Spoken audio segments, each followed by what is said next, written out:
شروع اللہ کا نام لے کر جو بڑا مہربان نہایت رحم والا ہے۔ لوگوں، اپنے پروردگار سے ڈرو جس نے تم کو ایک شخص سے پیدا کیا، یعنی اول اس سے اس کا جوڑا بنایا، پھر ان دونوں سے کثرت سے مرد و عورت پیدا کر کے روئے زمین پر پھیلا دیے۔ اور اللہ سے ڈرو جس کے واسطے سے تم ایک دوسرے سے حقوق کا مطالبہ کرتے ہو، اور قطع رحمی سے بچو۔ کچھ شک نہیں کہ اللہ تمہیں دیکھ رہا ہے۔ اور یتیموں کا مال جو تمہاری تحویل میں ہو ان کے حوالے کر دو، اور ان کے پاکیزہ اور عمدہ مال کو اپنے ناقص اور برے مال سے نہ بدلو، اور نہ ان کا مال اپنے مال میں ملا کر کھاؤ کہ یہ بڑا سخت گناہ ہے۔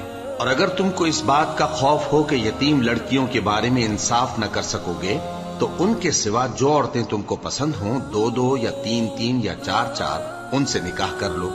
اور اگر اس بات کا اندیشہ ہو کہ کئی عورتوں سے انصاف نہ کر سکو گے تو ایک ہی عورت سے نکاح کرو یا باندی سے تعلق رکھو جس کے تم مالک ہو۔ اس طرح تم بے انصافی سے بچ جاؤ گے۔ اور عورتوں کو ان کے مہر خوشی سے دے دیا کرو۔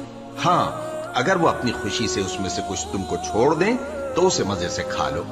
اور کم عقلوں کو ان کا مال جسے اللہ نے تم لوگوں کے لیے سبب معیشت بنایا ہے مت دو۔ ہاں، اس میں سے ان کو کھلاتے اور پہناتے رہو، اور ان سے معقول بات کہتے رہو۔ اور یتیموں کو بالغ ہونے تک کام کاج میں مصروف رکھو اور جانچتے رہو۔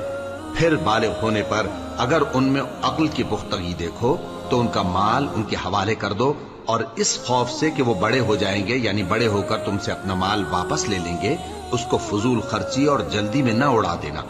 اور جو شخص آسودہ حال ہو اس کو ایسے مال سے قطعی طور پر پرہیز رکھنا چاہیے، اور جو ضرورت مند ہو وہ مناسب طور پر یعنی بقدر خدمت کچھ لے لے۔ اور جب ان کا مال ان کے حوالے کرنے لگو تو گواہ کر لیا کرو، اور حقیقت میں تو اللہ ہی گواہ اور حساب لینے والا کافی ہے۔ جو مال ماں باپ اور رشتہ دار چھوڑ مریں، تھوڑا ہو یا بہت، اس میں مردوں کا بھی حصہ ہے اور عورتوں کا بھی۔ یہ حصے اللہ کے مقرر کیے ہوئے ہیں۔ اور جب میراث کی تقسیم کے وقت غیر وارث رشتہ دار اور یتیم اور نادار لوگ آ جائیں تو ان کو بھی اس میں سے کچھ دے دو، اور ان سے معقول بات کہو۔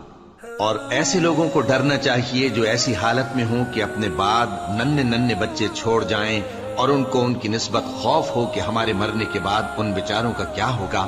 پس چاہیے کہ یہ لوگ اللہ سے ڈریں اور درست بات کہیں۔ جو لوگ یتیموں کا مال ناجائز طور پر کھاتے ہیں وہ اپنے پیٹ میں آگ بھرتے ہیں اور ضرور دوزخ میں ڈالے جائیں گے۔